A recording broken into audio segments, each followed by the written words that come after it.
welcome to my channel. நம்ம இந்த வீடியோல எதை பத்தி பார்க்க போறோம்னா parts of speechல verb பத்தி தான் நம்ம இந்த வீடியோல பார்க்க போறோம். ஓகே फ्रेंड्स, வீடியோக்குள்ள போறதுக்கு முன்னாடி நம்ம சேனலை ஃபர்ஸ்ட் டைம் பாக்குறீங்கன்னா Subscribe பண்ணுங்க. இந்த வீடியோ உங்களுக்கு பிடிச்சிருந்தா லைக் பண்ணுங்க. ஓகே, வீடியோக்குள்ள போகலாம். ஓகே, இந்த parts of speechல நான் ஆல்ரெடி 3 வீடியோ அப்லோட் பண்ணிருக்கேன். என்னன்னா noun, pronoun, adjective இந்த 3 டைப்ஸ் பத்தி நான் ஒவ்வொரு வீடியோவா அப்லோட் பண்ணிருக்கேன். அத பார்த்துட்டு இத பாருங்க, அப்பதான் உங்களுக்கு இது ஈஸியா புரியும். ஓகே, இது 4th one verb. Okay, verb அப்படினா வினைச்சொல். தமிழ்ல அதோட மீனிங் வினைச்சொல். ஓகே, verbனா நம்ம செய்யக்கூடிய செயல் அல்லது வேலை. ஓகே, நம்ம என்னெல்லாம் செய்வோமோ ஒவ்வொரு செயல், நம்ம செய்யக்கூடிய ஒவ்வொரு செயலும் என்னது verb தான். ஓகே, அப்படி நம்ம என்னெல்லாம் செயல் செய்வோம்? நம்ம விளையாடுவோம், சாப்பிடுவோம், படிப்போம், டான்ஸ் ஆடுவோம், பாட்டு பாடுவோம், அடுத்து ஓடுவோம், அடுத்து வாரது, ஜம்ப் பண்றது, புஷ் பண்றது, இது எல்லாமே என்ன செயல் தான். இந்த செயல் தான் என்னது verb. இத ஆக்ஷன் verbன்னு சொல்லுவோம். ஓகே, இங்க பாருங்க, play, run, cook, eat, dance, go, come. Okay, இதெல்லாம் தான் நம்ம என்னது ஆக்ஷன் verbன்னு சொல்லுவோம். ஆக்ஷன் verbனாலே ஆக்ஷன்னாலே என்னது செயல் தான். ஓகே, அப்போ இததான் ஆக்ஷன் verb இல்லனா மெயின் verb அப்படினு சொல்லுவோம். ஓகே, verbனா என்னது நம்ம செய்யக்கூடிய செயல் அல்லது வேலை. ஓகே, அடுத்து இப்போ கொஞ்சம் எக்ஸாம்ஸ் பாக்கும்போது உங்களுக்கு கூட கொஞ்சம் புரியும். பாருங்க, I study. I study அப்படினா தமிழ் மீனிங் என்னது? நான் படிக்கிறேன். ஓகே, I studyனா நான் படிக்கிறேன். இல்ல என்ன செயல் நடக்கு சொல்லுங்க? இல்ல என்ன செயல் நடக்கு? படிக்கிற செயல் நடக்கு. ஓகே, இல்ல என்ன செயல் நடக்கு? படிக்கிறது. படிக்கிற செயல் நடக்கு. அப்போ என்ன செயல் நடக்குதோ அதுதான் verb. அப்ப இல்ல படிக்கிற செயல் நடக்கு. அப்ப படிக்கிறதா என்னது verb. படிக்கிறதுக்கு இங்கிலீஷ்ல என்னது? ஸ்டடி. அப்ப ஸ்டடிங்கிறதா என்னது verb. ஓகே, அந்த ஸ்டடி படிக்கிற வேலைய யார் பண்றா? ஐ, நான் பண்றேன். ஐ அப்படினா நான். அப்போ அந்த படிக்கிற வேலைய யார் பண்றா? ஐ. அப்போ ஒரு செயலை யார் பண்றாங்களோ அது சப்ஜெக்ட்னு நம்ம சொல்லுவோம். Okay, subject. அப்போ ஐ அப்படினா என்னது? சப்ஜெக்ட் இல்லனா ப்ரோனவுன். ஓகே, அப்போ நமக்கு இப்போ தேவை verb. verbனா நம்ம செய்யக்கூடிய செயல் அல்லது வேலை. அடுத்து பாருங்க, he drinks coffee. அவன் காஃபி குடிக்கிறான். அப்போ அவன் காஃபி குடிக்கிறான், இதுல எது verb? ஒரு செயல் தான் verb. அதுல என்ன செயல் நடக்கு? காஃபியா? கிடையாது. காஃபி குடிக்கிற செயல் நடக்கு. அப்போ குடிக்கிறதா என்னது verb. ஓகே, நல்லா ஞாபகம் வச்சுக்கோங்க, குடிக்கிறதா என்னது verb. அப்போ குடிக்கிறதுக்கு இங்கிலீஷ்ல என்னது? drinks. Okay, drinks. அப்போ இதுதான் என்னது verb. ஓகே, அப்போ இந்த verb, இந்த செயலை யார் பண்றா? he, அவன். ஓகே, அப்ப இது சப்ஜெக்ட். சப்ஜெக்ட் இல்லனா ப்ரோனவுன். ஓகே, புரிஞ்சதுல? ஓகே, நெக்ஸ்ட் எக்ஸாம்பிள் பாருங்க. my mother cooks breakfast. என் அம்மா காலை உணவு சமைக்கிறாங்க. என் அம்மா காலை உணவு சமைக்கிறாங்க. இதுல என்ன செயல் நடக்கு? காலை உணவா? இல்ல, அந்த காலை உணவை சமைக்கிற செயல் நடக்கு. ஓகே, சமைக்கிறது. அப்போ சமைக்கிறதா என்னது verb. ஓகே, அப்போ my mother cooks breakfast. இதுல சமைக்கிறதுக்கு இங்கிலீஷ்ல என்னது? cooks. இதுதான் என்னது verb. ஓகே, இதுல லாஸ்ட் யா எஸ் சேர்த்திருக்கு அப்படின்னா இந்த சப்ஜெக்ட் இருக்குல்ல, இது subject he, she, it, name, அப்புறம் சிங்குலர் நவுன். சிங்குலர் நவுன்னா ஒரே ஒருத்தங்கள மென்ஷன் பண்ணுது. அப்போ my mother அப்படினா ஒரே ஒரு ஆளு தானே மென்ஷன் பண்ணுது. இப்படி ஒருத்தங்கள மென்ஷன் பண்ணா அடுத்து வர மெயின் verb கூட லாஸ்ட் எஸ்ஓ, இஎஸ்ஓ, ஐஎஸ்ஓ சேர்க்கணும். அது இந்த வெர்போட லாஸ்ட் ஸ்பெல்லிங்க பொறுத்து. ஓகே, அப்ப இதுல cook, அதுக்கு கூட எஸ் தான் சேர்க்கணும். ஓகே, அப்பதான் cooks. ஓகே, இதுதான் என்னது verb. அடுத்து நெக்ஸ்ட் பாருங்க, it runs fast. அது வேகமாக ஓடுகிறது. ஓகே, அது வேகமா ஓடுது அப்படின்னு சொல்லிருக்கு. அப்போ இதுல என்ன செயல் நடக்கு? ஓடு ஓகே, ஓடுகிற செயல் நடக்கு. அப்போ ஓடுகிறதுக்கு இங்கிலீஷ்ல என்னது? ரன்ஸ். Okay, runs. அப்ப இதுதான் என்னது? verb. இதுல எஸ் ஏன் சேர்த்திருக்குன்னா எனக்கு எதுக்கு? நான் ஆல்ரெடி சொல்லி வந்திருக்கேன். Subject he, she, it. Okay, it. அதுக்கப்புறம் என்னது? name. அடுத்து சிங்குலர் நவுன். ஒரே ஒருத்தங்கள மென்ஷன் பண்ணுனா அடுத்து வர மெயின் verb கூட எஸ் சேர்க்கணும். இல்லனா எஸ் இல்லனா ஐஎஸ். அது verb-ஓட ஸ்பெல்லிங் பொறுத்து. ஓகே, அடுத்து நெக்ஸ்ட் பாருங்க. we play football. நாங்கள் கால்பந்து விளையாடுகிறோம். இல்ல என்ன செயல் நடக்கு? கால்பந்தா? கிடையாது. கால்பந்த விளையாடுற செயல் நடக்கு. அப்போ இதுல விளையாடுறதா என்னது? verb. ஓகே, அந்த விளையாடுறதுக்கு இங்கிலீஷ்ல என்னது? play. அப்போ play தான் என்னது? verb. இதுல பாருங்க, இதுல எஸ் வரல, இதுல எஸ் வந்திருக்கு. அது ஏன்னா இந்த சப்ஜெக்ட் பாருங்க, subject I you we they. அப்புறம் ப்ளூரல் நவுன் வந்துச்சுன்னா அதுக்கு அடுத்து வர verb கூட எதுவுமே எஸ்ஓ இஎஸ்ஓ ஐஎஸ் எதுவுமே சேர்க்க கூடாது. verb அப்படியே எழுதினா போதும். ஓகே, இப்போ உங்களுக்கு புரிஞ்சிருச்சா? ஆக்ஷன் வெர்ப்னா என்ன? நம்ம செய்யக்கூடிய செயல். ஓகே, அத மட்டும் ஞாபகம் வச்சுக்கோங்க.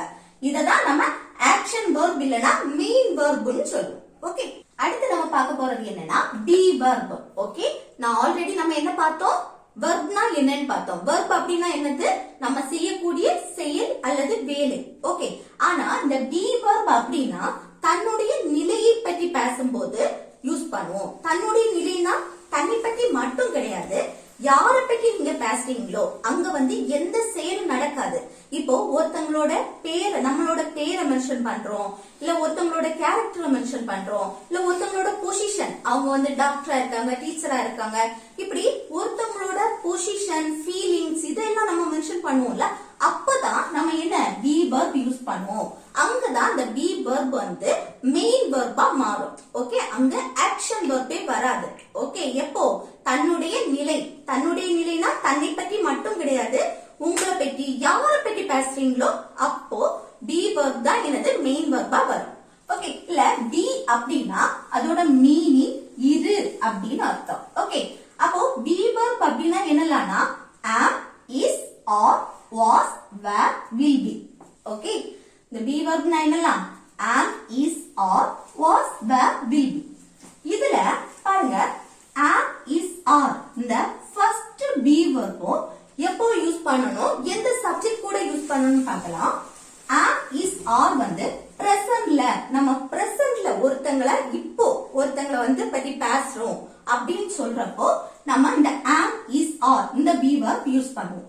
அது எந்த சப்ஜெக்ட் கூடனா இந்த am ஐ கூட. ஐ அப்படின்னா தன்னை பற்றி பேசும்போது, ஐனா என்னது? தன்னை பற்றி பேசுறது. ஐ சப்ஜெக்ட் வரும்போது தான் am யூஸ் பண்ணணும். ஓகே, அடுத்து சப்ஜெக்ட் he, she, it.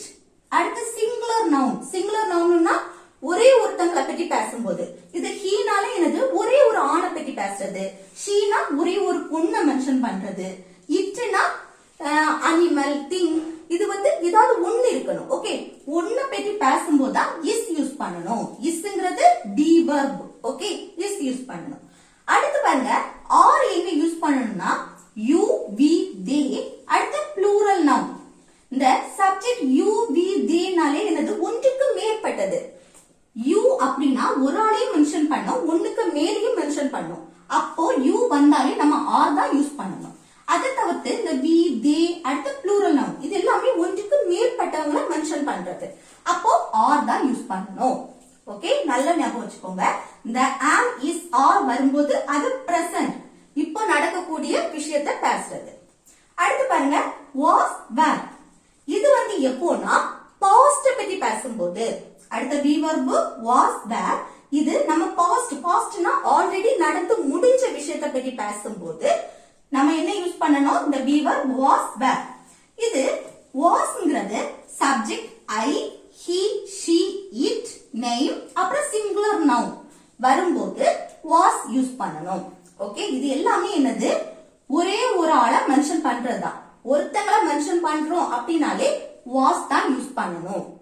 அது இது ஒன்றுக்கு மேற்பட்டது, யூ, வி, தே, அடுத்து ப்ளூரல் நவுன் வந்தா were யூஸ் பண்ணணும். ஓகே, எப்போ? பாஸ்ட் பத்தி பேசும்போது. அடுத்து பாருங்க will be. will be னா future. இனிமேல் தான் அந்த விஷயம் நடக்க போகுது. ஓகே, அப்ப இனிமேல் ஒரு விஷயத்தை பத்தி நீங்க பேசுறீங்க அப்படின்னா அது என்னது? ஃபியூச்சர்னு சொல்லுவோம். அது வந்து எல்லா சப்ஜெக்ட்டுக்குமே will be தான் போடணும். ஓகே, எல்லா சப்ஜெக்ட், எந்த சப்ஜெக்ட் வந்தாலும் எந்த நவுன் வந்தாலும் நம்ம என்ன யூஸ் பண்ணுவோம்? will be அதுதான் போடுவோம். ஓகே, அப்போ the am is or was were will be எங்க எல்லாம் யூஸ் பண்ணணும் தெரிஞ்சல. இனி உங்களுக்கு எக்ஸாம்பிள்ஸ் பார்க்கும்போது உங்களுக்கு கூட கொஞ்சம் புரியும். ஓகே, இதுல பாருங்க ஃபர்ஸ்ட் இந்த be verb அப்படினா நம்ம இதுக்கு வந்து be verb மட்டும் பேர் கிடையாது, இதுக்கு நிறைய பேர் உண்டு. என்னெல்லாம்னா state verb, helping verb, auxiliary verb அப்படி சொல்லுவோம். ஓகே, இந்த be verbக்கு என்னெல்லாம்? helping verb, auxiliary verb, state verb. Okay, நல்லா ஞாபகம் வச்சுக்கோங்க. ஓகே, be verb எப்ப யூஸ் பண்ணணும்? தன்னுடைய நிலையை சொல்லும்போது. நிலைனா ஒருத்தங்களோட பேரை சொல்றது, அடுத்து ஒருத்தங்க இருக்கக்கூடிய இடத்தை சொல்றது, அடுத்து அவங்களோட கேரக்டர், அவங்களோட ஃபீலிங்ஸ், இதெல்லாம் தான் என்னது? ஒருத்தங்களோட நிலை. ஓகே, அத பத்தி சொல்லும் போது தான் நம்ம இந்த be verb யூஸ் பண்ணுவோம். அந்த be verb வந்து மெயின் வெர்பா வரும், வேற எந்த வெர்புமே வராது. ஓகே, அப்போ எங்கெல்லாம் சொல்லிட்டு பார்க்கலாம். ஃபர்ஸ்ட் ஒன் பாருங்க, நேம். நம்மளோட நேம் சொல்லும் போது, ஓகே, என்னோட நேம் வந்து ராணி, இல்ல என்னோட நேம் அனு, அப்படி எல்லாம் நம்ம சொல்லுவோம்ல. இப்படி ஒருத்தவங்களோட நேம் சொல்லும் போது அங்க be verb தான் வரும். ஓகே, இப்ப பாருங்க, I am அனு அப்படின்னா என்னுடைய நேம் அனு அப்படின்னு சொல்றேன். அப்போ I am அனு, அப்போ am அப்படிங்கிற be verb வந்திருக்கு. தன்னுடைய நேம் சொல்றோம், தன்னை பற்றி சொல்றோம். அப்போ என்ன? I am Anu. ஓகே, அடுத்து நெக்ஸ்ட் பாருங்க, her name is மோனி. நம்ம சொல்லுவோம்ல, நம்ம ஒரு கூட்டத்துல இருக்கோம், 2-3 பேர் இருக்காங்க அப்படின்னா அவளுடைய நேம் என்ன அப்படின்னு ஒருத்தங்க கேட்பாங்க நம்ம கிட்ட. அப்ப நம்ம என்ன சொல்லுவோம்? அவளுடைய நேம் வந்து மோனி, அவளுடைய நேம் ராணி, இப்படி ஒரு நேம் நம்ம சொல்லுவோம். அப்போ அவளுடைய நேம், her name, அவளுடைய அப்படின்னா her name is மோனி. அப்போ is, ஓகே, ஒருத்தங்கள நம்ம மென்ஷன் பண்ணி பேசுறோம், அது இப்போ இருக்கக்கூடியது. இப்பதானே அவங்க நேம் கேக்குறாங்க, அப்ப இப்ப இருக்கக்கூடிய சிச்சுவேஷனை நம்ம சொல்லும் போது is தான் யூஸ் பண்ணணும். ஓகே, அப்போ her name is Moni. Okay, அடுத்து பாருங்க, பொசிஷன். பொசிஷன் அப்படின்னா நீ என்னவா இருக்க? நான் ஸ்டூடெண்டா இருக்கேன், நான் டாக்டரா இருக்கேன், டீச்சரா இருக்கேன், அப்படி சொல்லுவோம்ல. அப்போ நம்மளோட பொசிஷனை சொல்லும் போது அங்க be verb தான் யூஸ் பண்ணுவோம். இப்ப பாருங்க, I am a student, நான் வந்து ஸ்டூடெண்டா இருக்கேன், மாணவரா இருக்கேன் அப்படின்னு. அப்போ நான் மாணவராக இருக்கிறேன், இப்ப இருக்கக்கூடிய நிலையை சொல்றது. அப்போ I am. Okay, be verb என்னது? am. I am a student. அடுத்து பாருங்க, I will be a doctor. will be வந்தாலே அது என்னது? ஃபியூச்சர்னு நமக்கு தெரியும். Okay, future. அப்போ நான் வந்து டாக்டரா இருப்பேன் அப்படின்னு ஃபியூச்சர்ல நான் டாக்டரா இருப்பேன் அதுதான் சொல்லுது. Okay, I will be a doctor, நான் டாக்டரா இருப்பேன். நம்ம சொல்லுவோம்ல, நான் அடுத்த வருஷம் இதே நாள் டாக்டரா இருப்பேன், நான் டீச்சரா இருப்பேன் அப்படின்னு சொல்லுவோம்ல, அதுதான் I will be a doctor. will be வந்தாலே அது ஃபியூச்சர்ல தான் இருக்க போகுது. ஓகே, அடுத்து நெக்ஸ்ட் பாருங்க, பிளேஸ். பிளேஸ்னா நம்ம இருக்கக்கூடிய இடத்தை சொல்றது. நான் இப்போ சென்னையில இருக்கேன், நான் வந்து ஸ்கூல்ல இருக்கேன், இப்படி எல்லாம் சொல்லுவல, நான் பஸ்ல இருக்கேன், இப்படி எல்லாம் சொல்லும் போது அங்க என்ன யூஸ் பண்ணணும்? be verb தான் யூஸ் பண்ணணும். இப்ப பாரு, எந்த செயலுமே நடக்கல. ஓகே, இப்போ நான் வந்து இந்த இடத்துல இருக்க அப்படின்னு தன்னுடைய நிலையை தான் சொல்றேன். அப்ப அங்க என்ன யூஸ் பண்ணணும்? be verb. பாருங்க, ராஜா இஸ் இன் சென்னை, ராஜா வந்து சென்னையில இருக்கான். Okay, Raja is in Chennai அப்படின்னா ராஜா சென்னையில இருக்கான். ஓகே, அப்ப ராஜா சென்னையில இருக்கான், ஒரே ஒரு ஆளை மென்ஷன் பண்ணுது. அதே இது இப்போ அவன் சென்னையில தான் இருக்கான் அப்படின்னு சொல்றோம். அப்போ பிரசன்ட்ல இப்போ நடக்குது. அப்போ அது என்னது? ஒரே ஒருத்தங்களை மென்ஷன் பண்ணுது, அதுவும் என்னது? இப்போ நடக்கக்கூடிய விஷயம் அப்படின்னா is. Okay, be verb is. Raja is in Chennai. Okay, அவர்கள் சென்னையில இருக்காங்க அப்படின்னா இப்போ அவங்க வந்து சென்னையில இருக்காங்க அப்படின்னா அவர்கள் அப்படின்னா தே வரும். ஓகே, தே வந்துச்சுன்னா இங்க என்ன வரும்? ஆர் வரும். ஓகே, தே ஆர் இன் சென்னை, அவர்கள் சென்னையில் இருக்காங்க. ஓகே, அடுத்து பாருங்க, I was on the bus. was வந்தாலே என்னது? past. அத மட்டும் ஞாபகம் வச்சுக்கோங்க. எதெல்லாம் was, were. ஓகே, இந்த ரெண்டுமே என்னது? past குறிக்கிறது. அப்போ wasனாலே past, ஆல்ரெடி நடந்து முடிஞ்சது. அப்போ I was on the bus. அப்போ என்னது? நான் வந்து பஸ்ல இருந்தேன். நான் நேரமா ஹால் பண்ண, நீ எங்க போன அப்படின்னு கேட்போம். நான் பஸ்ல இருந்தேன், கேட்கல அப்படின்னு சொல்லுவோமா? அப்போ நான் பஸ்ல இருந்தேன் அப்படின்னு சொல்றதுக்கு பஸ்ன்னு சொன்னாலே ஆன் த பஸ் தான். ஓகே, ஆன் யூஸ் பண்ணணும், ஆன் த பஸ். ஓகே, அப்போ I was on the bus, நான் வந்து பஸ்ல இருந்தேன் அப்படின்னு அர்த்தம், இருந்தேன். ஓகே, அடுத்து நெக்ஸ்ட் பாருங்க, ரிலேஷன். இப்போ நம்ம சொல்லுவோம்ல, அவங்க என்னுடைய அப்பா, அவங்க என்னுடைய அம்மா, அவங்க என் பெரியப்பா, இப்படி ஒரு ரிலேஷனை மென்ஷன் பண்ணி பேசுறப்போ அங்க என்னது? பி வெர்ப் தான் மெயின் வெர்பா வரும். பாருங்க, he is my father, she is my sister. Okay, next பாருங்க, கேரக்டரிஸ்டிக்ஸ், அதாவது குணங்கள் இல்லனா பண்புகள்னு சொல்றோம். ஓகே, குணங்கள். இப்போ அவன் வந்து நல்ல பையன் இல்ல கெட்ட பையன், அடுத்து ஏழை பணக்காரன், இப்படி எல்லாம் நம்ம சொல்லுவோம்ல. இப்படி ஒருத்தங்களை வந்து மென்ஷன் பண்றப்போ அங்க என்ன? பி வெர்ப் தான் யூஸ் பண்ணணும். அந்த பி வெர்ப் தான் மெயின் வெர்பா வரும். பாருங்க, she is a good girl, அவ வந்து ஒரு நல்ல பொண்ணு அப்படின்னு சொல்ற. ஓகே, அவ ஒரு நல்ல பொண்ணு, இப்பவும் நல்ல பொண்ணு. அப்போ இப்ப இருக்கக்கூடிய சிச்சுவேஷன் சொல்றோம். அடுத்து பாருங்க, she, இந்த சப்ஜெக்ட் she வரும்போது அதுக்கு அடுத்து பிரசன்ட பத்தி பேசுறப்போ என்ன வரும்? is. be verb is. she is a good girl, அவ ஒரு நல்ல பொண்ணு. இது அவ நல்ல பொண்ணா இருந்தா அப்படின்னு சொல்றதுக்கு இருந்தாள், ஆனா இப்ப இல்ல அப்படின்னு சொல்லுவோம்ல. அவ நல்ல பொண்ணா இருந்தா அப்படின்னு சொல்லுவோம். அப்போ இருந்தாள்னா அது பாஸ்ட்லயே முடிஞ்ச விஷயம். அப்ப என்னது? she was a good girl. புரியுதா? she was போடணும். என்னது? பாஸ்ட்ல முடிஞ்ச விஷயத்தை பத்தி பேசுறது. அடுத்து பாருங்க, he is a rich boy, அவன் நல்ல பணக்கார பையன், அவன் வந்து பணக்கார பையன். ரிச்னா பணக்கார, சரியா? அப்ப he is a rich boy, அவன் பணக்கார பையன் அப்படின்னு சொல்றோம். அது என்ன? இப்போ நான் இருக்கக்கூடிய விஷயம், பணக்காரனா இப்ப இருக்கான். ஓகே, அப்ப பணக்கார பையன் சொல்றேன். அதுல என்னது? he வந்திருக்கு, சப்ஜெக்ட் he வந்திருக்கனால is வரும். அவன் பணக்காரனா இருந்தான் அப்படின்னு சொல்றதுக்கு he was. Okay, he was a rich boy, அவன் பணக்காரனா இருந்தான். அது பாஸ்ட்ல முடிஞ்ச விஷயம். அடுத்து பாருங்க, the table is small. இப்போ ஒரு பொருளை பத்தி நம்ம பேசுறோம், அதோட கலரு, அதோட சைஸ், இத பத்தி எல்லாம் பேசுறப்போ அங்க என்ன யூஸ் பண்ணணும்? be verb. ஓகே, அந்த be verb தான் மெயின் வெர்பா வரும். the table is small, இந்த டேபிள் வந்து சின்னதா இருக்கு அப்படின்னு. அப்போ ஒரே ஒரு டேபிள், ஒரே ஒரு பொருளை தான் மென்ஷன் பண்ணிருக்க, அதுக்கு அடுத்து வர வெர்ப் என்னதா இருக்கணும்? is. ஓகே, இந்த டேபிள் சின்னதா இருக்கு, இப்ப இருக்கக்கூடிய சிச்சுவேஷனை நான் சொல்றேன். ஓகே, அடுத்து பாருங்க, ஃபீலிங்ஸ், நம்மளோட மனநிலை. நான் ஹாப்பியா இருக்கேன், சேடா இருக்கேன், அப்படி ஒருத்தங்களை பத்தி நம்ம சொல்றோம், இல்ல தன்னுடைய நிலையை சொல்றோம். இப்படி ஒருத்தங்களோட மனநிலையை சொல்லும் போது அங்க be verb யூஸ் பண்ணுவோம். பாருங்க, we are very happy today, நாங்கள் இன்னைக்கு ரொம்ப ஹாப்பியா இருக்கோம். இப்படி சொல்லுவோமா? நாங்க இன்னைக்கு ரொம்ப ஹாப்பியா இருக்கோம். அப்போ வீணா நாங்கள், அப்போ நாங்கள் ரொம்ப ஹாப்பியா இருக்கோம், இப்பவும் இருக்கோம். ஓகே, இப்போ இருக்கக்கூடிய விஷயம். அப்போ இருக்கும், we வந்திருக்கனால are யூஸ் பண்றோம், be verb are. ஓகே, அடுத்து பாருங்க, I was angry yesterday, நான் நேற்று கோபமாக இருந்தேன். நீ ஏன் நேற்று ஒழுங்காவே பேசல அப்படின்னு கேட்போமா? நான் நேற்று கோபமா இருந்தேன் அப்படின்னு சொல்லுமா? அப்போ I was angry yesterday, முடிஞ்ச விஷயம். அப்போ I வந்திருக்கனால was வரும். I was angry yesterday, நான் வந்து நேற்று கோபமா இருந்தேன். அடுத்து நெக்ஸ்ட் பாருங்க, பிசிக்கல் அப்பியரன்ஸ். இப்போ பிசிக்கல் அப்பியரன்ஸ்னா உடல் தோற்றம். இப்போ நம்ம வந்து நம்மளை பற்றியோ இல்ல ஒருத்தங்களை பற்றி நம்ம சொல்றோம், அவங்க வந்து ரொம்ப டார்க்கா இருக்காங்க, இல்ல ஒயிட்டா இருக்காங்க, இல்ல ஃபேட்டா இருக்காங்க, இல்ல ஃபிட்டா இருக்காங்க. அடுத்து ஹைட், வெயிட், இதெல்லாம் பார்த்து நம்ம சொல்லுவோமா?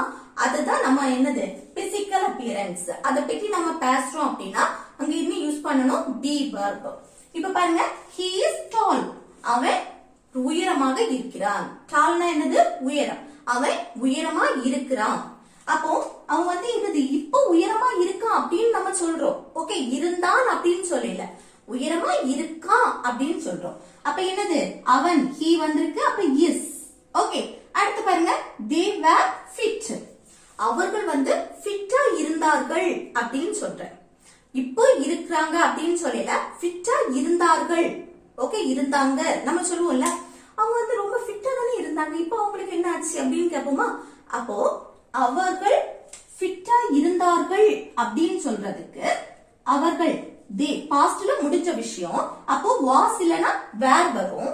இங்க தே வந்திருக்கு, சப்ஜெக்ட் தே வரும்போது இங்க வேர் தான் வரும். Okay, we were were, they were fit. அவர்கள் ஃபிட்டா இருந்தார்கள்.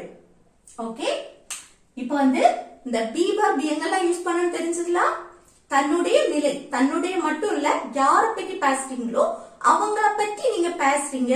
அவங்களோட நேம், அவங்களோட பொசிஷன், அவங்களோட பிளேஸ், அவங்க இருக்கக்கூடிய இடம், இல்ல தான் இருக்கக்கூடிய இடம். அடுத்து என்ன கேரக்டரிஸ்டிக்ஸ், ஃபீலிங்ஸ், இது எல்லாமே என்னது தன்னுடைய நிலையை பற்றி பேசுறது. இங்க எல்லாமே என்ன யூஸ் பண்ணணும்? be verb தான் மெயின் வெர்பா வரும். அதே போல ஆக்ஷன் வெர்ப் வராது, அத மட்டும் ஞாபகம் வச்சுக்கோங்க. ஓகே, இப்போ தன்னுடைய நிலையை பேசும்போது ஆக்ஷன் வெர்ப் வராது. ஓகே, ஆனா இந்த be வெர்பும் ஆக்ஷன் வெர்பும் சேர்ந்து வரும். அது எப்ப வரும்னு சொல்லிட்டு இனி பார்க்கலாம். ஓகே, நம்ம இதுவரை என்ன பார்த்தோம்? ஆக்ஷன் வெர்ப் எப்பெல்லாம் யூஸ் பண்ணணும், அடுத்து be வெர்ப் எப்பெல்லாம் வரும், அடுத்து நம்ம இப்ப பார்க்க போறது be வெர்பும் ஆக்ஷன் வெர்பும் எப்ப யூஸ் பண்ணுவோம். ஓகே, சேர்ந்து வரும் be வெர்பும் ஆக்ஷன் வெர்பும். அது எப்போன்னு சொல்லிட்டு பார்க்கலாம். பாருங்க, we are playing. play என்னது? ஆர்ங்கிறது be வெர்ப் தானே. அடுத்து பாருங்க ஆக்ஷன் வெர்ப் வந்திருக்கு, play. playங்கிறது விளையாடுறது, அது ஒரு செயல் தானே. அப்ப இது என்னது? Action verb. அப்போ play கூட என்ன ing வந்திருக்கு. ing வந்தாலே அது ஒரு கண்டினியூஸ் ஃபார்ம், அந்த செயல் கண்டினியூஸா நடந்துட்டே இருக்கு அப்படின்னு அர்த்தம். அப்போ பிளேயிங், பிளேயிங்னா விளையாடிட்டே இருக்கும். அது ஆர் வந்திருக்கு பாருங்க, ஆர் வந்தா அது பிரசன்ட்ல தான் அந்த விஷயம் நடக்குது. என்னது? am, is, ஆர் வந்துச்சுன்னா அது என்னது? பிரசன்ட்ல அந்த விஷயம் கண்டினியூஸா நடக்குது அப்படின்னு அர்த்தம். அப்ப பாருங்க ஆர் எப்ப வரும்னா சப்ஜெக்ட் யூ வி தே, அடுத்து ப்ளூரல் நவுனுக்கு வரும். ப்ளூரல் நவுனா இருக்கும்போது இங்க என்னது? ஆர் வரும். we are playing அப்படின்னா நாங்கள் விளையாடி கொண்டு இருக்கிறோம். இது நாங்கள் விளையாடி கொண்டு இருந்தோம். ஓகே, விளையாடி கொண்டு இருந்தோம்னா அது பாஸ்ட்லயே முடிஞ்ச விஷயம். நாங்க விளையாடி கொண்டு இருந்தோம், நம்ம சொல்லுவோம்ல, நாங்க விளையாடிட்டு இருந்தோம், அப்போ நாங்க விளையாடிட்டு இருந்தோம். அப்ப விளையாடிட்டு இருந்தோம் அப்படின்னா we were வரும். ஓகே, we were playing, நாங்கள் விளையாடி கொண்டு இருந்தோம். இது வந்து பிரசன்ட்ல நடக்கு, நாங்கள் விளையாடிட்டு இருக்கிறோம். ஓகே, அப்ப இது என்னது? Present continuous tense. ஓகே, இதுக்கு be வெர்பும் ஆக்ஷன் வெர்பும் சேர்ந்து வரும். அடுத்து பாருங்க I am eating, நான் சாப்பிட்டு கொண்டு இருக்கிறேன். ஈட்டிங் ing வந்தாலே அது செயல் கண்டினியூஸா நடக்குது. I am eating, நான் சாப்பிட்டு கொண்டு இருக்கிறேன். am வந்திருக்கு, am வந்தாலே இப்ப நடக்கக்கூடிய விஷயம். ஓகே, அதே இது I was eating அப்படின்னா நான் சாப்பிட்டு கொண்டு இருந்தேன். ஓகே, I am eating அப்படின்னா நான் சாப்பிட்டு இருக்கிறேன் அப்படின்னு அர்த்தம். அடுத்து பாருங்க I was studying, நான் படித்து கொண்டு இருந்தேன். நம்ம சொல்லுவோம்ல, நான் அப்போ படிச்சிட்டு இருந்தேன். அப்ப நான் படிச்சிட்டு இருந்த அப்படின்னு சொல்றதுக்கு I was studying. ஓகே, இது நான் இப்போ படிச்சிட்டு இருக்கேன் அப்படின்னு சொல்றதுக்கு I am studying. ஓகே, அடுத்து பாருங்க she is cooking, அவள் சமைத்துக் கொண்டு இருக்கிறாள். அவள் சமைத்துக் கொண்டு இருக்கிறாள். she is cooking ing வந்திருக்கு. அப்போ அவள் சமைத்துக் கொண்டு இருந்தாள் அப்படின்னு பாஸ்ட்ல நம்ம சொல்லணும்னா she was cooking. ஓகே, அவள் சமைத்துக் கொண்டு இருந்தாள் அப்படின்னா she was cooking. ஓகே, புரியுதுல? எப்போ வந்து be வெர்பும் ஆக்ஷன் வெர்பும் சேர்ந்து வரும்னு சொல்லிட்டு. ஓகே ஃப்ரெண்ட்ஸ், இந்த வீடியோ உங்களுக்கு பிடிச்சிருக்கும்னு நினைக்கிறேன். பிடிச்சிருந்தா லைக் பண்ணுங்க, ஷேர் பண்ணுங்க, கமெண்ட் பண்ணுங்க. ஓகே, நெக்ஸ்ட் வீடியோல பார்க்கலாம். Thanks for watching.